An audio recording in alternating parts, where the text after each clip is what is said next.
네, 안녕하세요. 한 주간도 평안하셨습니까? 오늘도 수요 성경 공부 성경총론 제64강 아모스의 서론과 그리고 아모스 1장과 2장을 통하여서 아모스가 선포한 예언에 대해서 살펴보겠습니다. 먼저 제1부로 아모스의 서론. 이 책의 저자 아모스는 드고아 출신이라고 기록하고 있습니다. 그는 평민 출신의 선지자이었습니다. 아모스 7장 14절에 따르면 그는 본래 선지자가 아니며 선지자의 아들도 아니요 나는 목자여 뽕나무를 배양하는 자였다고 기록하고 있습니다. 또한 그는 지식을 효과적으로 사용하여 하나님의 말씀을 전한 자로도 평가되고 있습니다. 아모스의 기록 연대는 이스라엘과 유다가 동시에 안정과 번영을 누리던 여로보암 2세와 우시아 통치 중반기 이후 시기, 즉 주전 760년경에 기록이 되었습니다. 그리고 아모스의 전체 내용을 요약하면 서론, 본론, 결론으로 구분지을 수 있을 정도로 내용의 구분이 확실합니다. 먼저 서론 부분은 1장과 2장입니다. 저자는 주변 강국들의 죄악과 심판을 선포한 후에 남방 유다의 죄를 지적하며 심판을 말합니다. 그는 이스라엘이 주변 강국들의 죄악보다 더 심하게 타락하였기에 이스라엘의 심판은 피할 길이 없음을 선포합니다. 본론 부분은 아모스 3장 1절에서 9장 6절입니다. 이 안에는 3개의 설교와 그리고 4개의 환상을 보게 되며 최후의 설교와 최후의 환상을 보게 됩니다.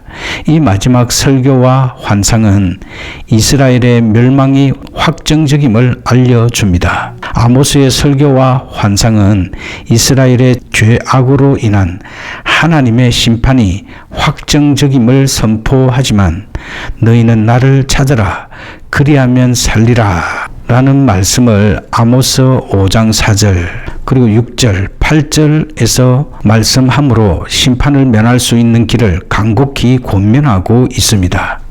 그리고 이 심판을 면하는 구체적인 행동은 악을 미워하고 선을 사랑하며 성문에서 공의를 세우며 오직 공법을 물같이 정의를 하수같이 흘릴 것임을 가르치고 있습니다. 아모스가 지적한 이스라엘의 죄악들은 다음과 같습니다.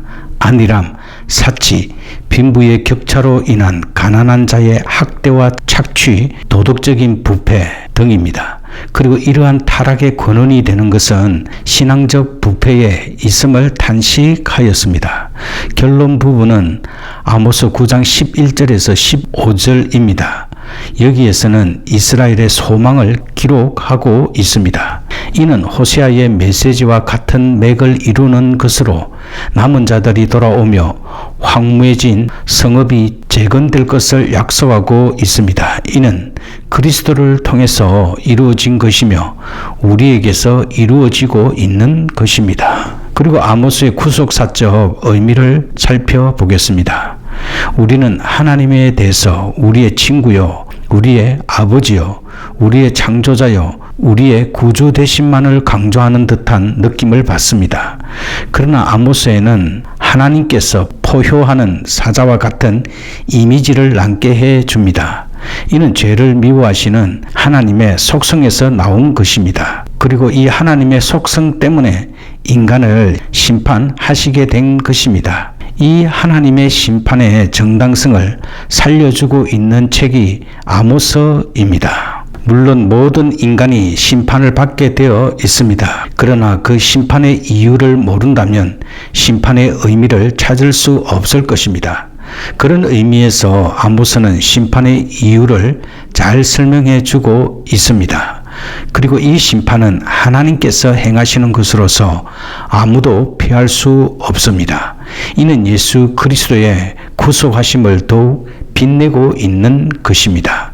어두우면 어두울수록 작은 빛도 그 광채가 드러나듯이 심판이 강하면 강할수록 구속함의 의미가 살아나는 것입니다. 그래서 이 책은 예수 그리스도의 구속사의 절실한 필요성을 강조함으로써 복음의 은혜만이 모든 것을 올바로 고칠 수 있음을 뒷받침해주고 있습니다. 그리고 아모스와 다른 성경과의 연관성에 대해서 살펴보겠습니다. 아모스에는 여호와께서 가라사대라는 말이 여러 번 언급되어 있습니다. 이는 아모스가 하나님의 말씀에 근거하고 있음을 가리키는 좋은 단서가 되며 모든 예언서가 이러한 형식을 취하고 있습니다.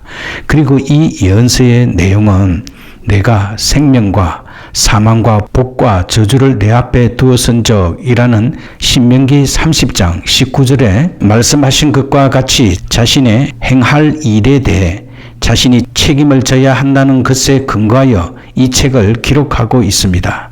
그리고 설교와 환상의 형식이 다른 예언서와 같고 마지막 결론의 회복에 대한 약속은 메시아의 왕국을 지향하고 있습니다. 이는 신약의 예수 그리스도가 오셔서 이 땅의 진정한 평화의 의미가 살아남을 가리킵니다. 이것은 모든 신약 서신서들을 겨냥하는 것이라고 볼 수 있습니다. 그리고 아모스 시대의 사회적 특징에 대해서 살펴보겠습니다.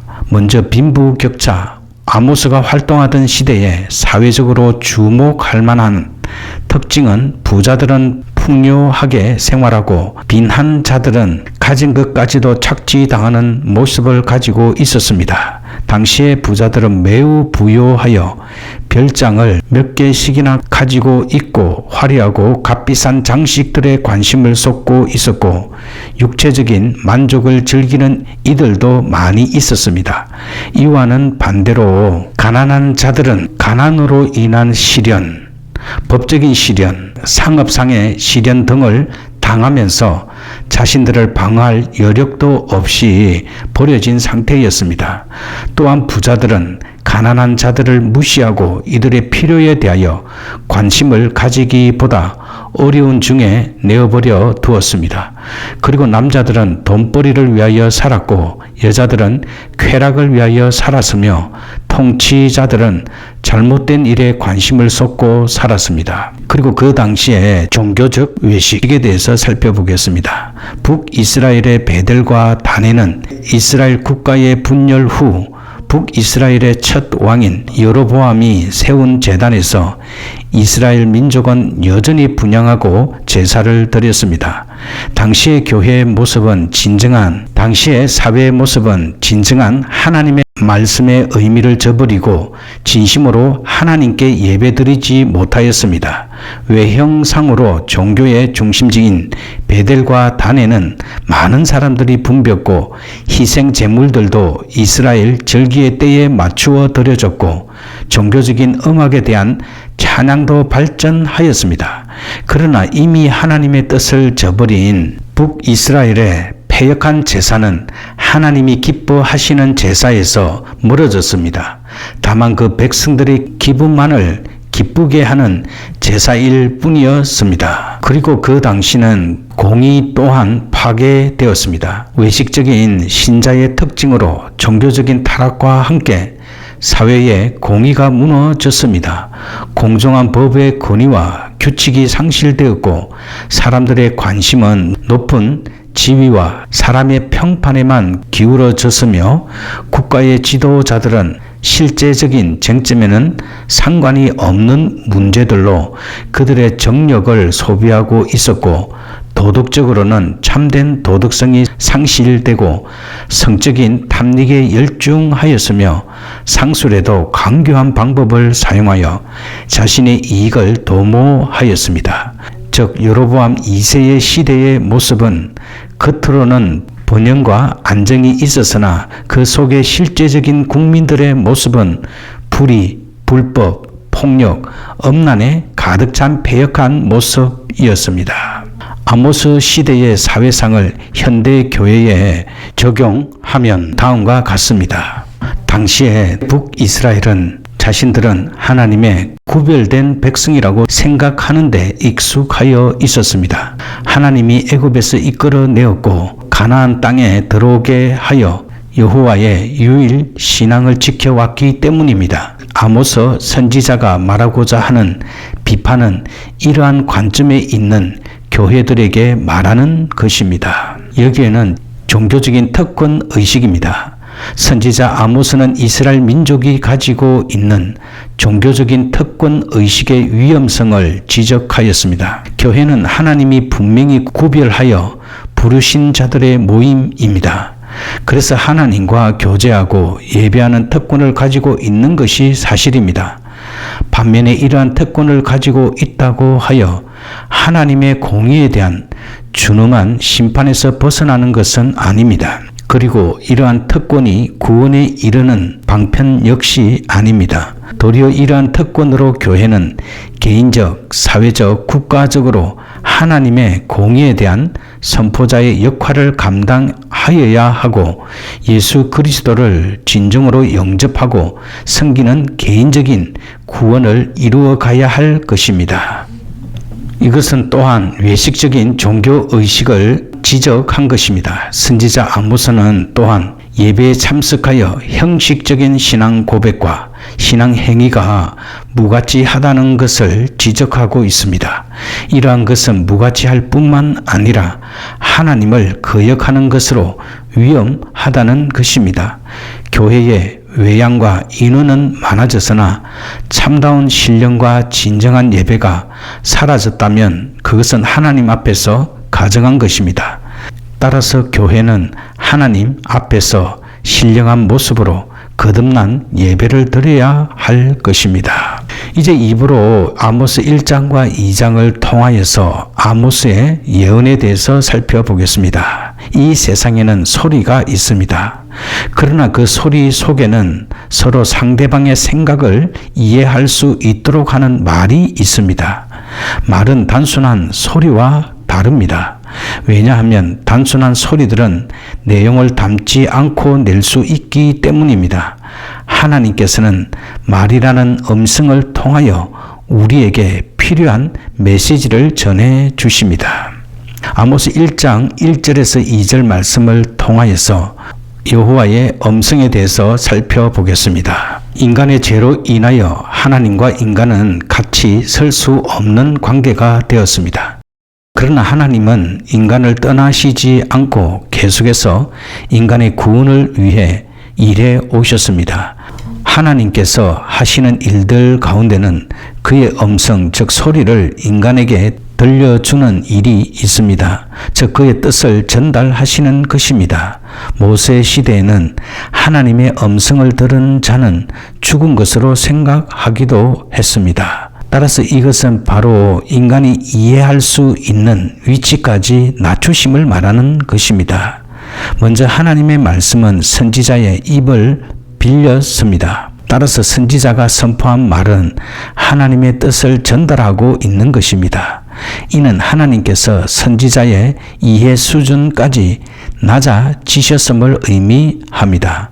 다시 말해 인간이 이해할 수 있는 위치까지 스스로 낮아지신 것입니다. 또한 여호와의 음성은 우리를 구원하기 위한 음성입니다.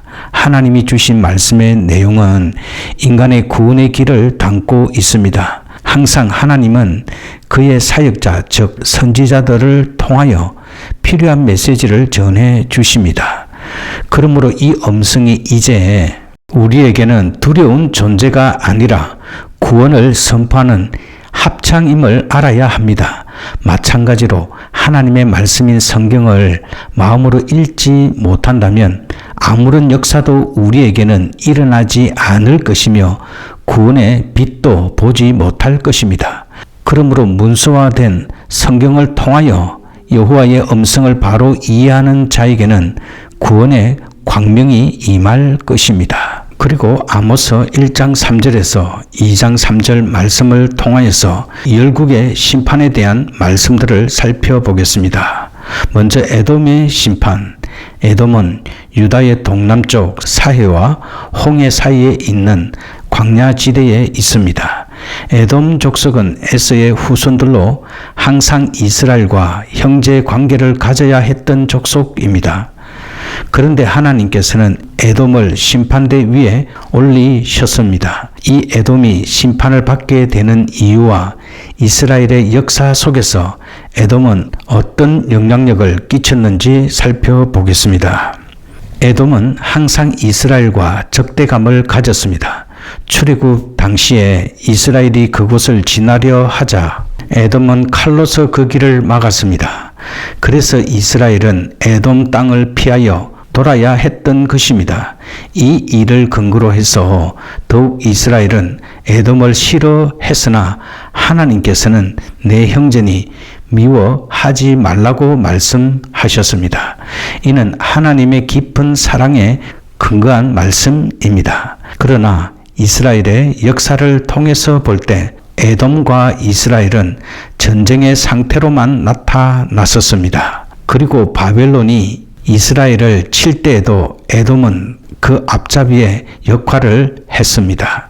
에돔이 하나님 앞에서 심판을 받게 된 이유는 더욱 사랑해야 할 형제 관계를 전쟁의 적대 관계로 바꾼 죄입니다. 그리고 긍휼을 전혀 베풀지 않는 데 있습니다. 우리는 하나님의 백성으로서 하나님의 자녀들이 되었습니다. 예수를 구주로 영접한 모두는 서로의 사랑을 다시금 확인할 때가 온 것입니다. 우리는 주의 이름으로 서로 분열하며 서로를 저주하는 일, 자기의 주장이 너무 강해서 형제에게 상처를 남기는 일이 이제는 사라져야 할 것입니다. 만약 그렇지 않다면 여기 에돔에 내린 심판이 우리에게 임할지도 모르기 때문입니다. 그리고 두 번째로 다메섹의 심판에 대해서 살펴보겠습니다. 다메섹은 아람 즉 시리아의 수도로서 고대의 가장 오래된 도시의 하나입니다. 시리아 사람과 히브리 사람과는 아브라함 시대부터 관계가 있었습니다. 아브라함은 갈대아 우르를 떠나 가나안 땅으로 이주하였고 시리아의 조상 아람 사람들은 메소포타미아 나흘 지방에 잔류하여 살았습니다. 역사의 흐름에 따라 이 두 민족은 서로가 접경하면서 적대적인 관계가 되었습니다. 이 다메섹이 이스라엘의 길앗을 압박하였습니다. 길앗 지역은 므낫세 지파와 르우벤 지파가 정착한 곳으로 다메섹이 이 지역과 접경하면서 자주 침공하여 이스라엘을 괴롭혔습니다. 이러한 다메섹의 죄악 때문에 하나님은 아수르를 사용하여 다메섹을 징벌하셨습니다. 다메섹 왕으로 하사엘이 있을 때인 주전 732년에 아수르의 군대가 침공하여 하사엘의 궁을 불사르고 그와 그 가족을 멸망시켰습니다. 그리고 다메섹의 백성들은 모두 사로잡혀 키르라는 지역으로 끌려갔습니다. 그리고 세 번째는 가사의 심판입니다. 가사는 블레셋의 5 방백 중의 하나로서 5 방백은 가사, 아스돗, 아스글론, 에글론, 가드입니다. 블레셋은 이 5 방백이 연합하여 한 나라를 이룬 것입니다. 가사라는 지역은 블레셋의 최남단 도시로서 애국과 가장 가까이에 위치한 도시입니다. 예루살렘에서 약 800km 떨어진 곳으로서 지역은 비옥하고 애국과 시리아를 연결하는 교통의 요지이며 아프리카 대륙에서 중동 지역으로 들어가는 관문이기도 합니다. 그래서 이 지역은 노예 시장이 번창하는 비인간적인 도시로 황금 만능의 대명사격인 지역입니다. 선지자 아모스는 이 지역의 죄악에 대하여 평화롭게 살고 있는 한 마을을 습격하였고 사로잡힌 사람들은 노예 시장에서 팔았으며 이들은 에돔 상인들에게 팔았다고 지적하였습니다. 블레셋에 대한 하나님의 심판은 한 번에 이루어진 것이 아니라 장기적으로 여러 번에 걸쳐서 이루어졌습니다. 우시아 때와 히스기야 때에 블레셋은 크게 파괴되었고 또한 애국과 바벨론과 바사와 헬라의 알렉산더에게도 침략당하였습니다. 이러한 과정 속에서 블레셋 민족은 여러 민족과 혼합되어 역사 속에서 사라지고 말았습니다. 현재는 팔레스틴이라는 명칭 속에 옛날의 블레셋의 흔적을 찾을 수 있을 뿐입니다. 그리고 네 번째로 두로의 심판입니다. 두로는 시돈과 더불어 베니게의 가장 중요한 도시였습니다. 본래 이들은 셈의 자손으로 아람 사람, 히브리 사람과 함께 같은 조상을 가졌습니다. 이곳은 무역의 중심지로서 상업이 번창하여 부유한 곳이었습니다. 그래서 이들은 교만하였으나 침략적이지는 않았습니다. 특별히 다윗과 솔로몬 시절에는 유다와 돈독한 상태를 유지하였습니다. 그리고 이스라엘의 분열 후에 북이스라엘의 아합과 베니게는 이세벨을 왕으로 맞이하게 됨으로써 더욱 밀접한 관계를 갖게 되었습니다. 두로가 어떤 계기에 의하여 이스라엘과의 계약을 파기하였는지는 알 수 없습니다. 아마도 국가적인 이익을 위해서 두로는 이스라엘에게 일방적으로 국제적인 협약을 어긴 것으로 여겨집니다. 이러한 양상은 강대국이 약소국에 대한 일방적인 파기에서 자주 볼 수 있습니다. 그 결과 형제와 같은 두 나라는 서로 원수가 되었습니다. 그리고 두루는 침략적이지는 않았지만 상업적인 목적으로 인신매매에 앞장섰던 것으로 보입니다. 이러한 죄악들로 인하여 두로에 대한 하나님의 심판을 선지자 아모스가 선포하게 되었습니다. 그리고 다섯 번째, 암몬의 심판. 암몬 자손은 롯의 작은 딸이 낳은 아들 벤암미의 후손들입니다. 따라서 이들은 이스라엘 자손의 건친이었기에 하나님은 이들과 다투지 말라고 이스라엘에게 명하신 것입니다. 출애굽 당시 이스라엘 백성들은 이들의 영토를 지날 때에 싸우지 않고 지난 것이 사실입니다. 반면에 암몬 자손으로 갓과 르우벤과 므낫세 반 지파가 살고 있는 길르앗 지역을 자신들의 땅이라고 주장하면서 이스라엘을 괴롭혔습니다. 그리고 이들은 자신들의 지경을 넓히기 위하여 아이벤 여인을 가르는 잔인한 행동을 서슴지 않았습니다.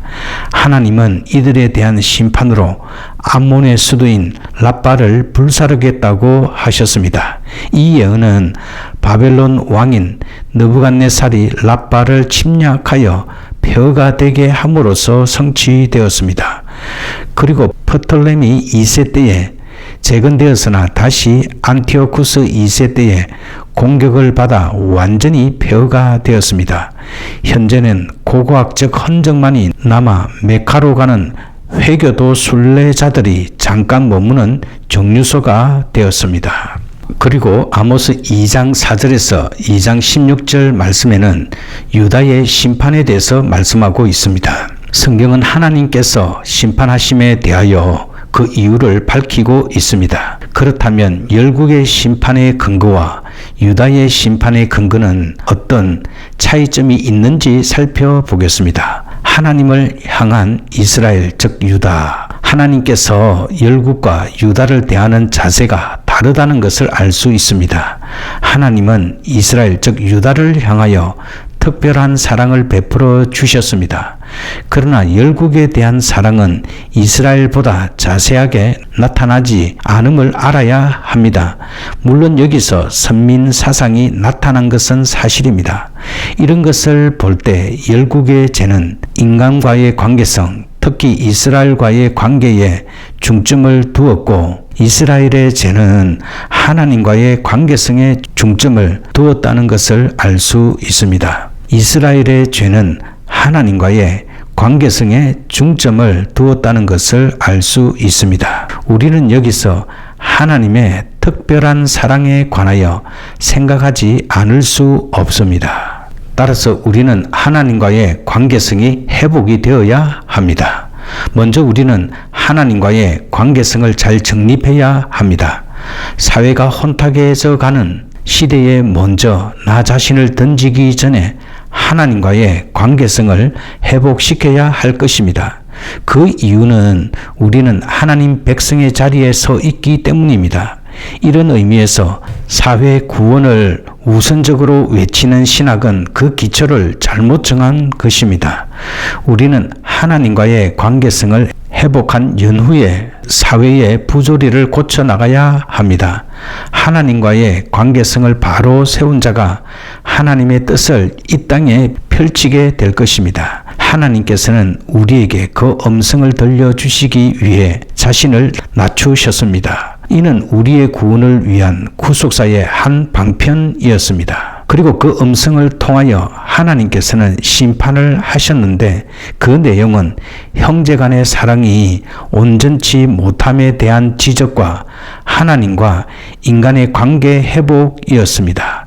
이처럼 인간과의 관계를 회복하는 것도 무척 중요하지만 하나님과의 관계가 회복되는 것이 더 중요합니다.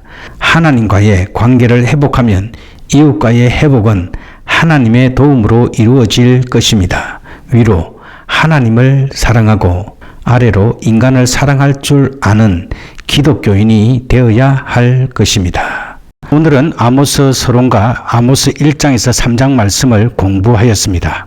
아모스는 평민 출신의 선지자이었습니다. 그는 자신을 선지자가 아니며 선지자의 아들도 아니요 나는 목자요 뽕나무를 배양하는 자였다고 말하고 있습니다. 하지만 그는 그가 가진 목자로서의 지식을 효과적으로 사용하여 하나님의 말씀을 잘 전가한 자로 평가됩니다. 아모스 1장과 2장에서는 주변 강국들의 죄악과 심판을 선포한 후에 유다의 죄를 지적하여 심판할 것을 말하고 있습니다. 아모스가 지적한 이스라엘의 죄악들을 보면 안리람, 사치, 빈부의 격차로 인한 가난한 자들의 학대와 착취, 그리고 도덕적인 부패 등입니다. 이렇게 타락한 근원이 되는 것은 신앙적 부패에 있음을 탄식하였습니다. 우리는 아모스가 지적한 이 죄악들을 통하여서 우리 자신들을 살펴볼 수 있는 이 시간이 되기를 원합니다. 그리고 내 마음속에 항상 하나님이 계신지를 확인할 수 있어야 합니다. 우리 모두가 다 하나님의 사랑에 응답하는 복된 삶이 되기를 기도합니다. 아멘. 네, 오늘도 성경 공부하느라 수고 많이 하셨습니다. 이제 편안한 오후 시간 되시고요. 다음 주에 또 성경 공부하도록 하겠습니다. 샬롬.